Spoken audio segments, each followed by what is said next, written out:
dia, boa tarde, boa noite. Sejam todos bem-vindos ao nosso MBCV Cast, Ministério Batista Cristo é a Vida, igreja situada em Novo Hamburgo, no Rio Grande do Sul. E hoje é segunda-feira e nós iniciamos uma semana em festa. Por que nós estamos em festa? Primeiro, porque nós estamos nesta semana já concluindo, fazendo com que o MBCV Cast ele se torne solidificado, 50º episódio que está indo no ar durante esta semana, Segundo, porque a gente está com um cenário novo, olha aí, gente. Então, nós queremos realmente te convidar a, durante este episódio do MBCV Cast, ter um geral dos melhores momentos que nós estivemos aqui com o apóstolo Neuci, um arcabouço de sabedoria, com assuntos muito diversificados. O apóstolo tem trazido muitas respostas, tem trazido muito conteúdo a todos aqueles que necessitam, que precisam de uma direção para as suas vidas. E neste episódio, então, fique com os melhores momentos com o apóstolo Neuci José Rorato. Aproveite! Queria fazer uma pergunta para o senhor, e uma pergunta que é mais intimista, porque é uma pergunta que não fala para pastor. Eu não quero perguntar para o pastor, eu quero perguntar para o Neuci. Quem é o Neuci? Quem é o Neuci? Pois é, eu não faz muito tempo que eu conheci o Neuci, viu? Eu fui e sou uma pessoa determinada, mas mesmo sem saber aonde ia chegar, mas a determinação, a persistência, a força de vontade, a resiliência, a firmeza na mente, a firmeza de propósito, isso me mantiveram em pé desde que me conheci por gente, minha adolescência e depois minha experiência com Cristo. Isso consolidou os verdadeiros valores e, à medida que eu fui me conhecendo eu fui descobrindo um potencial que Deus havia colocado dentro de mim, que era o de servir, que era o de não estar vivendo em vão ou perdendo tempo na vida. Eu desde cedo eu não me sentia bem viver desocupado ou envolvido com coisas que eu sabia que não ia me levar a nada.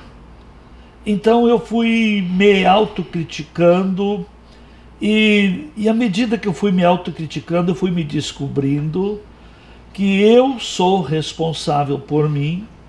Como eu não tinha esperança ou não tinha o que esperar dos meus pais com respeito a heranças, patrimônio, alguma coisa que eu pudesse dar continuidade, eu só aproveitei deles a educação e essa disciplina que eles me passaram de nunca ficar desocupado. O senhor é pessimista ou otimista? Sou realista. Explique isso aí, pastor. Bom, eu vivo a realidade. Em tempos de dificuldade, a gente está mais antenado com a prudência, com os cuidados, busca mais a sabedoria, busca um cuidado maior. Então eu nunca me deixo atingir pelo medo, porque eu entendi que Deus jamais permitirá que venha sobre nós uma luta, uma dificuldade, uma prova, além ou superior às forças que Ele já nos deu. E junto com a prova, Ele nos dá condições para o livramento, para superarmos. E também estamos aprendendo, eu aprendi já há bastante tempo isso, que essas circunstâncias, as lutas, as dificuldades, as crises, tudo que vem é para preparo. Deus tem tudo sob controle. Tudo continuará existindo.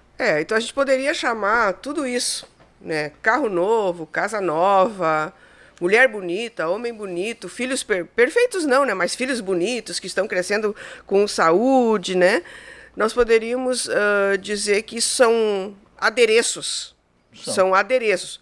Não que não sejam importantes, não que não sejam bom para usufruir, mas são adereços a algo maior. É isso, né? Sim, apenas se vive momentos. Aquilo dá o estado do momento, mas não dá um preenchimento. Uhum. Tá? Uhum. Mesmo porque, né, pastor? Porque a construção, a gente tem sempre falado sobre isso, né? Que como a gente está nessa questão de falar sobre sabedoria, é gestão, é construção. E dentro dessa construção da nossa vida, muitas vezes a gente tem dificuldade, né? A gente vive dificuldade, a gente vive momentos de enfermidades, enfim, os momentos naturais de um caminho na vida. E se a gente tiver a nossa vida pautada em felicidade naquilo que a gente tem, então quando nós não tivermos, nós vamos ser imensamente infelizes. Exatamente. Exatamente. A pessoa mais infeliz, que tem mais dificuldade de viver hoje, são pessoas que tiveram e hoje não têm. Esse é um ponto muito interessante para a gente explorar. Porque quantos que durante esse período... Ainda essa semana, pastor, eu via uma matéria que dizia que durante a pandemia, a cada 2 horas surgia um novo bilionário. De explorar a doença, a dor, as enfermidades, enfim, né, que aconteceu durante esse período, né? Claro que isso não é a nível Brasil, é a nível mundo, né, pastor? Então, o contrário também é verdadeiro, né? A cada X horas, não sei quanto a estatística, surgiu um fracassado, alguém que quebrou a sua empresa e tal.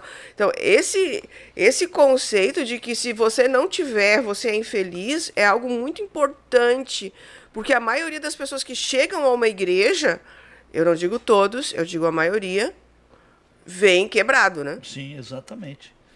E se encontram consigo, começam a se construir de dentro para fora, recebem a paz, desenvolvem a fé, constroem esperança, e aí vão dentro desse crescimento, desenvolvem potencial e conseguem tirar de dentro de si domínio, o governo, a gestão.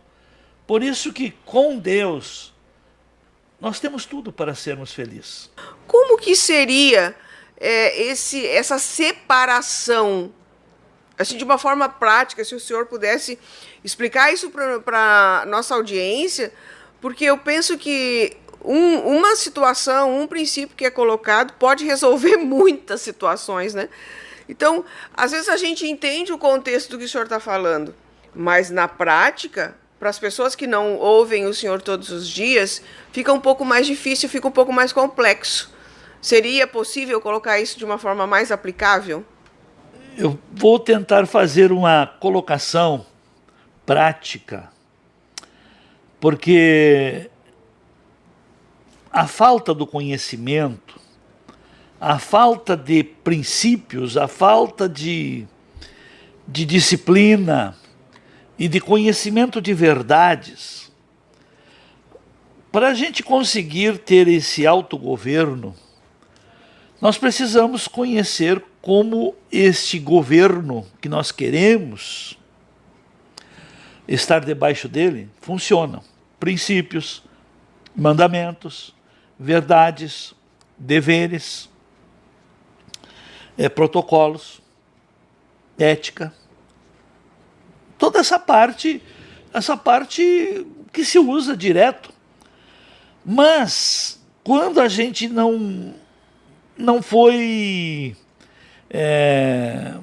inserido nisso, envolvido nisso, ou alguém acima de nós nos corrigindo nesta linha, a gente vai criando uma cultura desleixada, uma cultura confortável. tribal. Tribal. Uma cultura tribal. Uma cultura que a gente chama de familiar ou espíritos familiares. Então, a gente tem que primeiro ver isso aí e como é que eu vou mudar a minha alma? Como é que eu vou mudar a minha vida? Pois se na minha alma estão os desejos, estão os sonhos, estão as vontades, está o colorido da vida. Mas isso aí, claro que nós precisamos disso. Mas nós precisamos saber o que constrói a vida. São desejos? São sonhos? Não. A vida é construída em cima de princípios. O reino de Deus, ele se autossustenta porque tem princípios. Deus governa esse mundo através de princípios. E quem entendeu e aplica os princípios de Deus tem melhores resultados na vida terrena. Mas eu quero chegar lá, primeiro que você entenda, e segundo, como é que eu posso mudar agora, tirar a minha alma do governo da minha vida? Bom, a maior dificuldade, o maior desafio que o ser humano tem é enfrentar-se a si mesmo. É se enfrentar a sua alma. Por que o salmista chamou N vezes a atenção? Ó minha alma, sossega. Ó minha alma, não te esqueças. Ó minha alma, louve. Minha alma, reconheça. Ele falava, ele corrigia, ele disciplinava a alma dele. Tá? Mas para nós mudar agora, como é que eu posso deixar de ser almático? Bom, primeiro descubra as verdades, os caminhos, e se você quer melhorar, o que deve ser feito e estar disposto a pagar o preço. Porque as pessoas têm muitas expectativas com respeito à maneira como nós devemos ser, e isso nos leva a querer se adequar a essa expectativa. Mas quando a gente sabe quem é, quando a gente se identifica, a gente busca ter sempre é que a gente chama de personalidade, né? O que o senhor fala sobre isso com a gente? Olha, não é fácil a gente criar um modelo, porque hoje o mundo está carente de modelos. Modelo de pessoa que a gente deseja ser igual. Então os valores foram se perdendo, muita coisa foi se invertendo. Por exemplo, 40, 50 anos atrás, se ouvia muito de crianças, de juniores, de adolescentes, de jovens. Quando se falava no futuro, com quem você gostaria de se parecer? O que você gostaria de ser? Ou para o que se preparar? A menina tinha uma ligação muito forte com a mãe, querendo ser igual à mãe. O menino, uma ligação muito forte com o pai, querendo ser igual ao pai. Mas diante de tanta propaganda mentirosa e tanta ilusão vendida, que hoje se perguntar para essa nova geração com quem gostaria de se parecer, a maioria tem até coragem de dizer: eu não quero ser que nem minha mãe, eu não quero ser que nem meu pai. Então, olha, se vive um tempo, como é que se diz, uma fase, esse mundo vive uma fase de ausência de verdadeiros modelos, de líderes, de heróis, que hoje muitas pessoas se inspiram, se espelham apenas porque tem alguma coisa diferente, mas não tem conteúdo. E se avaliar que aquilo que a pessoa representa, faz ou vende como produto e que dá sustentabilidade a quem vende esse tipo de produto, não leva a nada. Então nós precisamos sim ter uma maturidade, porque no momento que a pessoa se conhece e se assume, porque a vida, nós temos que olhar ela em termos de trajetória. Hoje, O jovem acha que o mundo é belo, é lindo, são sonhos. Mas e quando passa essa fase? E quando chega a fase da meia-idade? Família, filhos, e aí vai indo. E aí quando passa agora a fase da vitalidade, da sua capacidade de energia, capacidade física, profissional, que vai indo lá para o final. Então tudo isso para quem se interessa em amadurecer, isso são projetos de vida que devem ser planejado, construído e para isso se preparado. Eu, como atendo pessoas em aconselhamento, eu mudei a maneira de atender problemas familiares e conjugais, de não tratar junto. Então a primeira coisa que eu passo em revista não é corrigir a pessoa ou confrontar a pessoa. É passar em revista os deveres, se os deveres estão sendo cumpridos. Então, quando se corrige alguém que está dentro de um conflito, porque um conflito entre dois não existe um lado 100% certo e o outro 100% errado. É que um erro chama outro erro. A omissão de um provoca a omissão de outro. A revolta de um revolta o outro. A falta de paz de um atinge o outro. Então eu aprendi que a gente precisa passar em revista. Será que esses problemas que eu estou vivendo não têm a ver com a minha omissão? A minha procrastinação de esperar que o outro tenha iniciativa?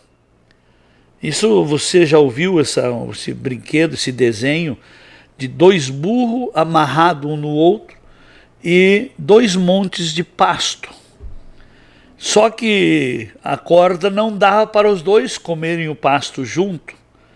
E os 2 com tudo ao alcance para se alimentar e estavam aí um puxando o outro e nenhum conseguindo chegar aonde queria. Será que a vida conjugal não tem a ver com comportamento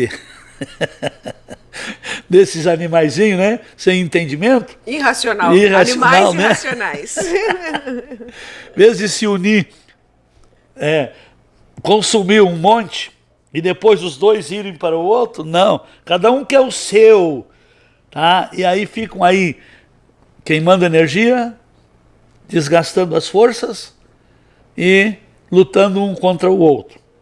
Isso é falta de inteligência. E a Bíblia, que é rica de ensino, é muito prática e ela não tem medo de nos confrontar, que compara a pessoas que agem assim como pessoas sem entendimento. E a própria palavra diz que Deus diz: o meu povo perece porque falta o entendimento, falta o conhecimento. Então a procrastinação, a omissão.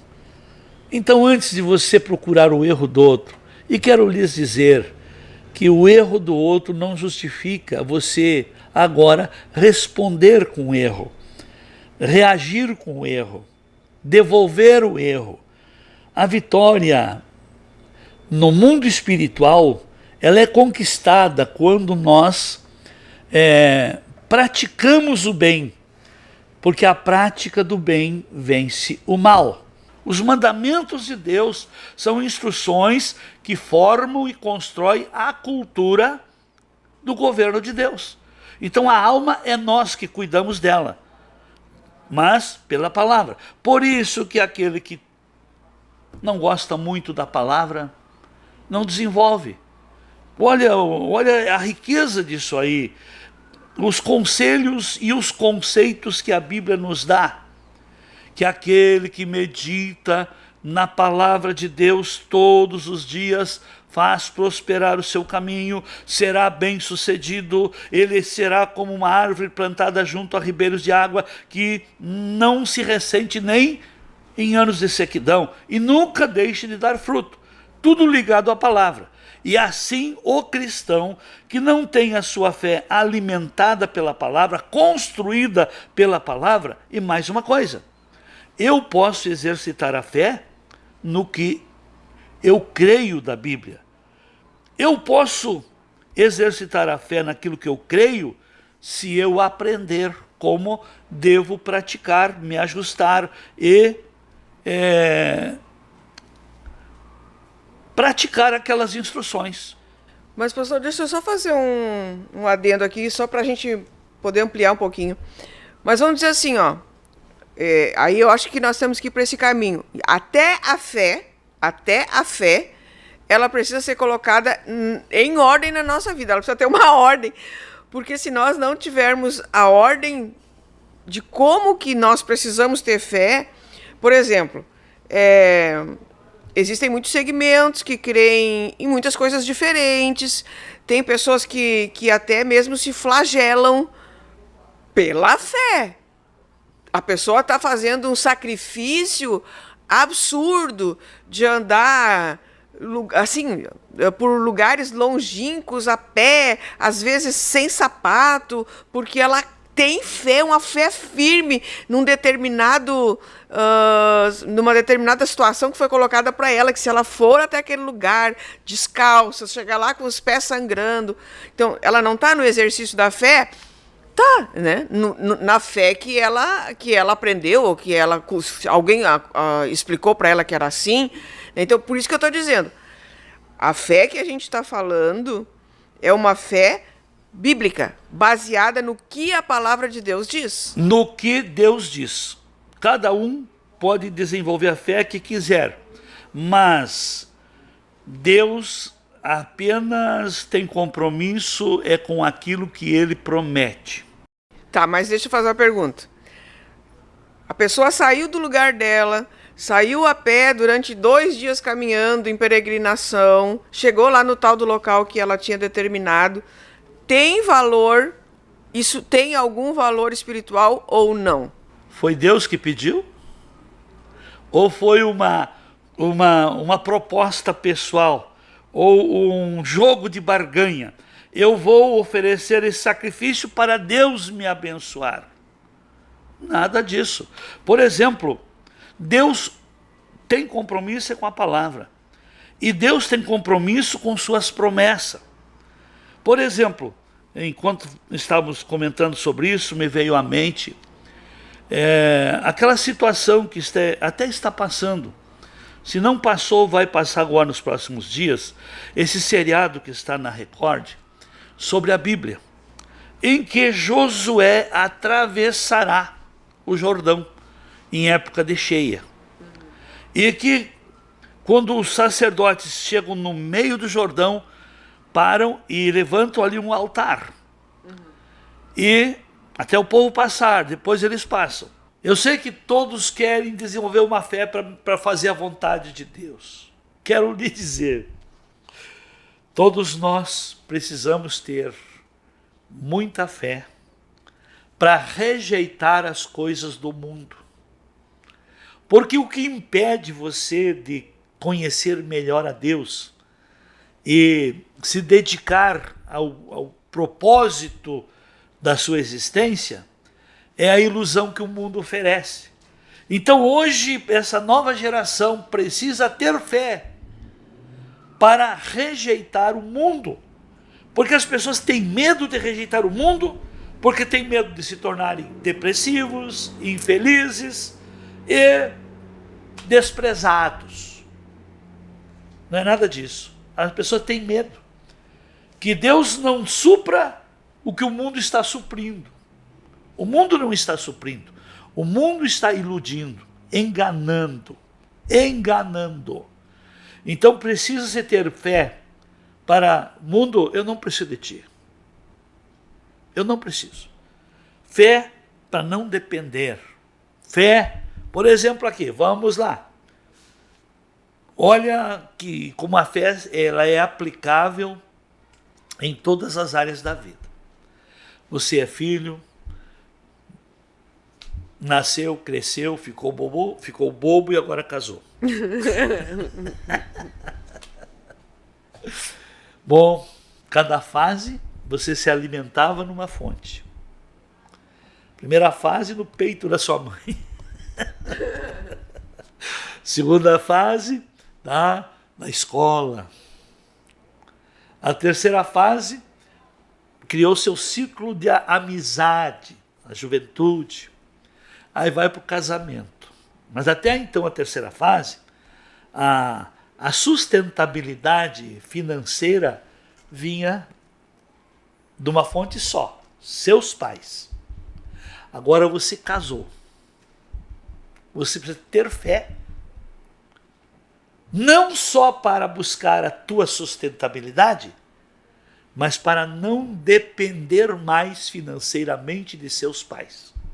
E existe, agora já pegando um outro, né? Existe alguma consequência, se é assim que eu posso chamar, de alguém que casa e permanece ligado aos pais nessa área financeira também? Existe. Só que a conta vai vir lá no final. Se você não aprender a ser sustentável, seus pais não são eternos. Eles, no mínimo, eles deixarão a sua vida, se desligarão de você, de vida terrena, a idade que eles tinham quando você nasceu. Deixa eu contar uma história aqui, bem prática. Tinha aqui, foram membros de nossa igreja, uns 12 a 15 anos atrás, um empresário que tinha loja. Olha bem aqui a falta de sabedoria. E quis bancar, ele achava que o que ele tinha era o valor final do produto que estava exposto. Eu estou com a minha loja abastecida, então eu comprei e paguei o custo 50 mil, mas ela tem lá agora preço de venda 100 mil. Então ele sempre se baseava no que era o preço final. E vivia pagando juro, pagando multa e sendo protestado. Aí, o que ele fez? Ele pegou um empréstimo. Em vez de ele repartir uma parte do empréstimo para comprar bem mais barato, não. Ele pagou todas as dívidas. Ficou sem dinheiro para repor e sem mercadoria para vender. Pagou as dívidas e ficou devendo para o banco. Então, quando eu me vi endividado, a minha loja, eu orei a Deus e busquei um plano de restauração.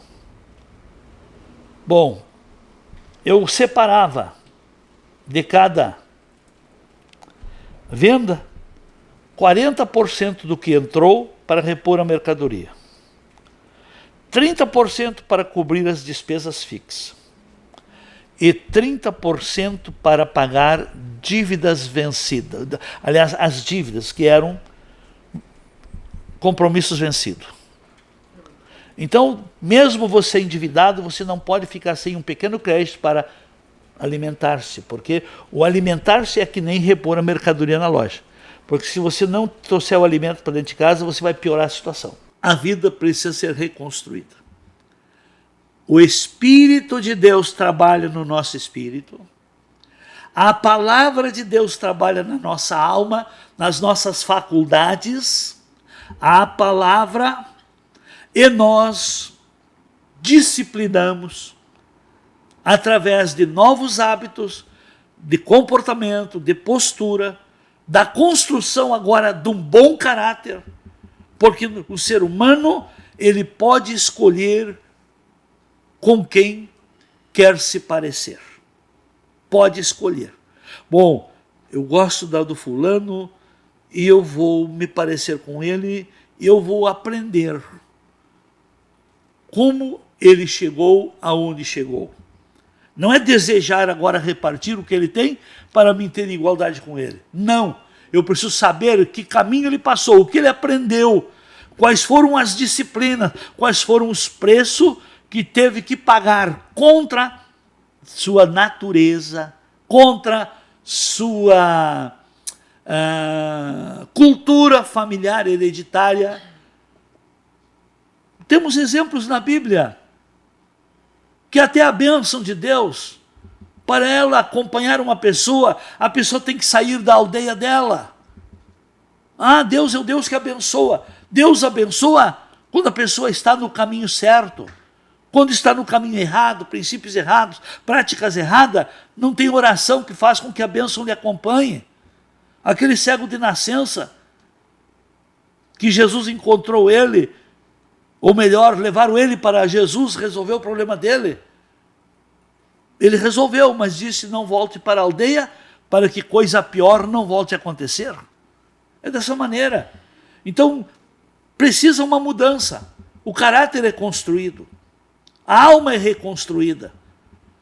O ser humano que não se reconstrói nos princípios e padrões de Deus, não replica as virtudes de Deus na vida dele. Essa geração de hoje, por muito pouco, eles já se ansiam e entram em depressão. Eu não sei se o senhor já ouviu, deu até essa semana, uma notícia de que numa cidade aqui do Brasil foi chamado lá médicos, enfim, porque 40 crianças tinham caído em ansiedade. Houve uma crise de ansiedade na escola com as crianças. E eles tiveram que chamar o sistema de saúde da cidade para atender, porque 40 crianças estavam em depressão praticamente, né? Então, assim, isso é um mal que dizia que era o mal do século passado. Não, ele é um mal que está se proliferando século após século, né? E cada vez pior e cada vez mais cedo, né? Então, todas essas falas que o pastor falou agora é muito importante, mas eu gostaria ainda de acrescentar algo.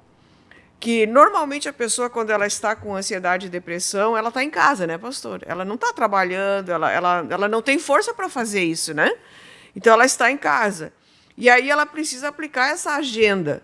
A agenda de orar, a agenda de ler a palavra, a agenda de ouvir os louvores. Mas eu penso que, à medida que a pessoa for conseguindo se autogestar, conseguindo voltar à normalidade, ela precisa buscar algo para fazer, de preferência para ajudar o próximo, né, pastor? Se ocupar, servir. Olha, a coisa mais importante que impede de a gente cair na depressão, na tristeza. Olha, vamos lá. Vamos ver onde é que nasce essas coisas. Ociosidade. Ociosidade cria ansiedade. Ansiedade leva a pessoa a buscar de tudo que é lado, tudo que é jeito, e entra numa confusão, começa a puxar, ela perdeu o foco, e ela fica aí numa agitação, querendo solução, querendo se realizar, e cada vez se perde mais, e cada vez aumentam as perdas. E aí, então, como foi aumentando as perdas, foi passando os dias, os meses, os anos, ela cai na depressão, numa tristeza por perda. Eu penso na primeira fala que o senhor deu agora, esse conhecer-se a si, esse visitar os aprendizados que teve anteriormente, né, durante a infância, porque às vezes, pastor, também a criança cresceu num ambiente onde os pais eram assim, não pagavam as contas, eram caloteiros e às vezes ainda festejavam algumas coisas ruins que fizeram dentro do lar, tirando vantagem, né?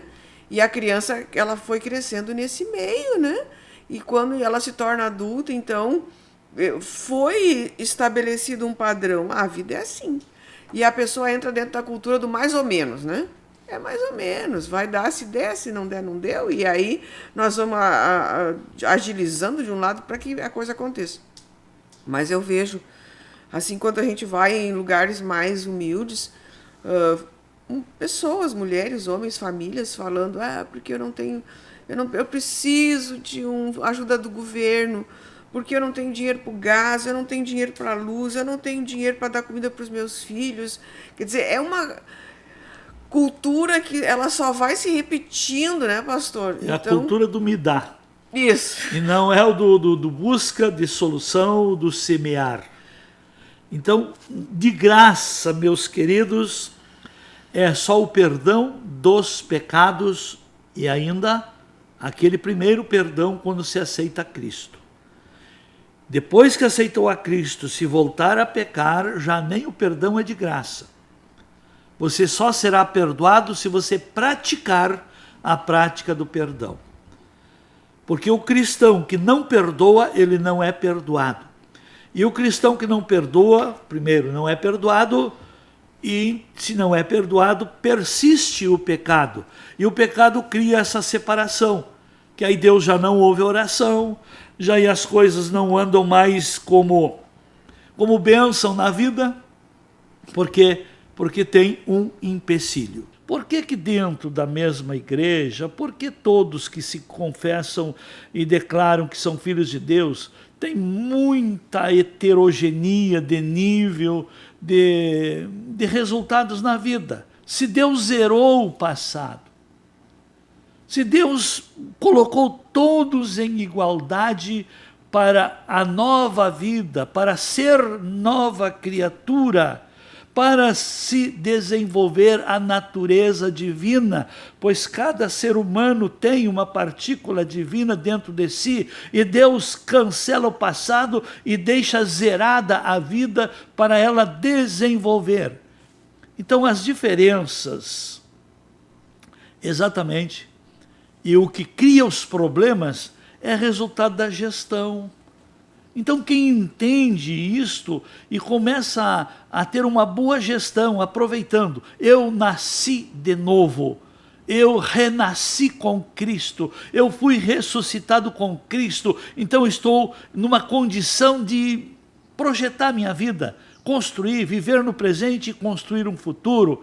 Mas quando a pessoa não cumpre isso, quando um pai, uma mãe não cumpre esses deveres de preparar os seus filhos para ser os seus sucessores, começam ali já desvios, começam ali culturas erradas, começam ali, como se diz, coisas práticas, resultados que depois só envergonham. O sábio Salomão, ele traz um resumo muito lindo para a vida sobre a roda viva da vida, que chama-se tempo determinado para cada propósito. E ele começa dizendo que há esse tempo para cada propósito. E ele mostra tudo o que a vida pode oferecer. E se eu estou administrando minha capacidade, todas as circunstâncias dessa roda viva da vida, que é tempo de nascer, crescer, plantar, colher, amar, aborrecer, juntar, perder, ganhar, deitar fora, e tudo é a maneira que eu administro, que eu faço com que as coisas se tornem belas. Mas como é que eu posso transformar minha vida numa vida de muita perspectiva, de muito sonho, de muitos planos de realizações, desenvolvendo capacidades? Por exemplo, a melhor parte parece que do ser humano é a alma, é a parte colorida, é a parte das vontades, dos desejos, das imaginações. Assim como nas 4 estações do ano, a melhor estação é a primavera, é a estação das flores, dos novos brotos e do lançamento de futuros frutos. É a primavera que faz isso aí tudo. E se nós agora ignorar que existe um outono, que é o tempo de mudanças, mudança de folhagem, mudança de hábitos, mudança de nível de compromisso,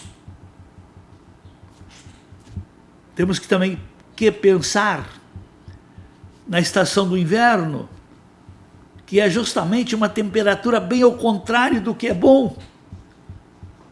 Porque o tempo quente, o tempo agradável, parece ser o melhor, mas o inverno tem uma importância muito grande, que se você souber enfrentar o inverno, você sempre terá um verão melhor, uma primavera melhor. E à medida que você sabe viver o tempo, falei há poucos dias aqui, tem pessoas que estão perdidas na vida porque queimaram fases. Só viver o tempo de alma. E eu tenho ensinado seguido que cada ser humano tem dentro de si uma criança e um gestor. Cada ser humano tem uma capacidade de sentimento, de administrar a vida com perspectivas, desejos, planejamentos, mas tem dentro de si um gestor. O gestor olha para frente. E eu pergunto, você tem olhado para frente? A sua vida tem gestão? Se hoje encerrar o seu tempo de vida terrena, você poderá dizer, Senhor, obrigado, eu estava essa semana pensando, eu já tenho motivos de gratidão pelo tempo que eu vivi, pelo que realizei, pelo que já aprendi e fiz parte de solução. O cristão que não serve na comunidade, não quer fazer parte do social, parte da solução, pode ver que bem ligeiro ele está servindo ao pecado, ao egoísmo. Ele está se tornando uma pessoa egocêntrica e individualista. E aí já a bênção de Deus já não o acompanha, porque a bênção, ela é uma semente. Servir gera bênção. Quem serve é abençoado. Quem não serve deixa de ser abençoado. Mas voltamos para a família. Aí vem os filhos. Aí cria-se qualquer descontentamento, qualquer desconforto, qualquer incompreensão. Aquele filho que veio, em primeiro lugar veio o seu cônjuge. Escute bem. Em primeiro lugar veio o seu cônjuge. Em segundo lugar, depois vem o seu filho. Em terceiro vem seus amigos. E em quarto, pessoas normais, comuns. Em quinto, vem animais. Em sexto, vem coisas. E o diabo sempre procura alterar a ordem desses convívios, a ordem dos relacionamentos. Hoje, tem pessoas que colocam animais acima de pessoas. Tem pessoas que colocam coisas acima de animais. Como tem pessoas mais erradas ainda, colocam os filhos antes do cônjuge. E aí? E olha o que eles estão praticando contra eles mesmos. Tá? Por exemplo, os filhos você tem junto de si, enquanto mora com você e estão solteiros. E no momento que eles casarem, você já não tem mais ele para ser escudo contra o seu cônjuge. Ai, ai, ai, ai, ai. E aí?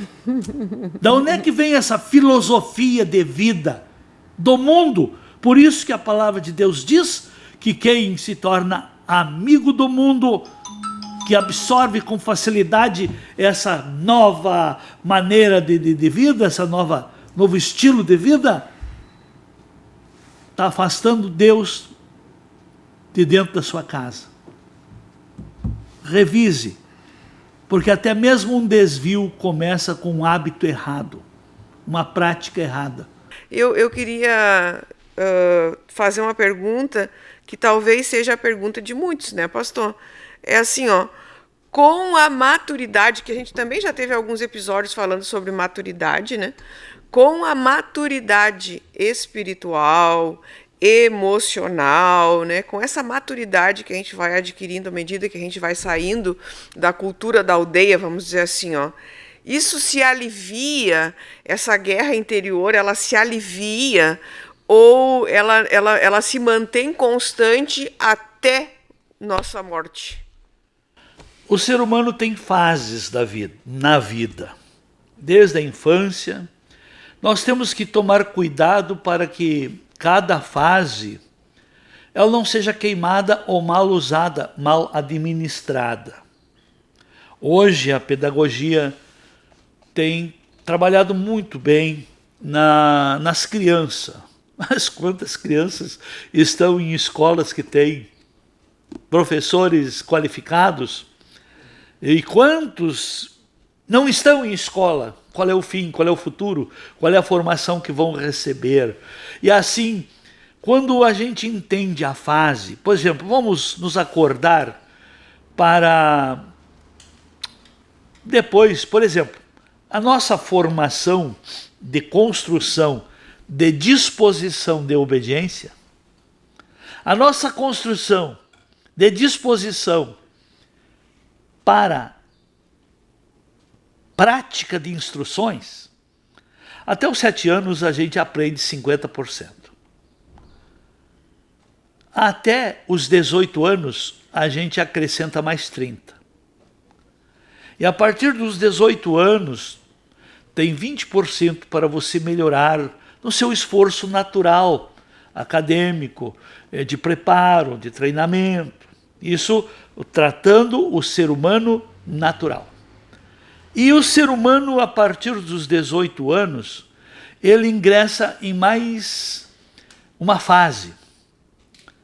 Aos 18 anos, eu tenho maioridade, eu sou dono do meu nariz. Ninguém mais manda em mim. Se acha senhor de si. E a maioria deles, sem se perceber, encara uma fase, um período de ilusão. É ilusão, achar que a vida é melhor sem um tutor, sem um senhor, sem um pai, sem um patrão, sem um chefe, sem um responsável, sem um líder espiritual. É ilusão viver uma vida sem teto, sem um referencial, sem alguém acima de você, para que quando você caia, essa pessoa lhe levante. Preciso criar uma linha, um projeto para a mudança gradativa. Não pense que seu fracasso, sua infelicidade, seus problemas, a sua debilidade até espiritual ou até da saúde veio como um ataque. Não, veio como semente, veio como um hábito, veio de uma maneira sem você se perceber, veio convivendo com você e familiarizando você. E aquilo que familiariza você, acultura-se, forma a sua cultura. Então até o nível de cultura de uma pessoa tem tudo a ver com quem ele é familiarizado. Influência de quem? Então nós precisamos ver isso aí. Mas entendamos, nossa mente é o nosso bem maior. E o que você tem investido em termos de aprender coisas novas, em termos de leitura, em termos de preparo, em termos de aperfeiçoamento. Tudo isso, quanto mais você investir na sua mente, é a sua mente a fonte, a vertente que domina você.